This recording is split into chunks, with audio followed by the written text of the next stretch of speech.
All right, week 5, Romans 6, you know the drill. Go ahead and read Romans 6, 15 to 23, and then come on back and we'll talk a little more about it. Let's go. See, in this section of Romans 6 is Paul responding to a theological objection of his time, and one that is still quite popular in our time today. And that is that, great, God is going to forgive me. Great, grace is free. Then why don't I just sin some more? And you can almost feel the facepalm that Paul does jump off the page here. He's like, look, you don't get it. That's not what grace is about. Grace is not a free ride to sin even more. Grace is an invitation to draw closer to God. So let's unpack that idea a little bit more here and talk a little bit further about Romans 6. Paul is pretty straightforward in this section, so I want to be short and sweet here. Paul is saying, look, you've got to pick your team.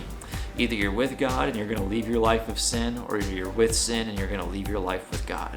You are not allowed to use God as an excuse to keep on sinning. You can't use God's grace as an excuse to do whatever you want.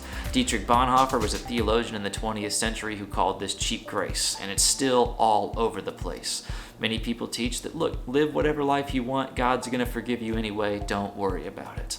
Paul is saying right here in Romans that is absolutely not the case. So he's correcting a misunderstanding of grace, one that is still prominent in our day today, and he's inviting us into a deeper understanding of God's grace that says, look, God will forgive us and God loves us, and we should allow that to be the thing that draws us closer to Him, not the thing that encourages us to sin even more.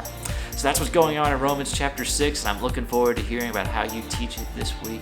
And I'm looking forward to seeing you back here next week.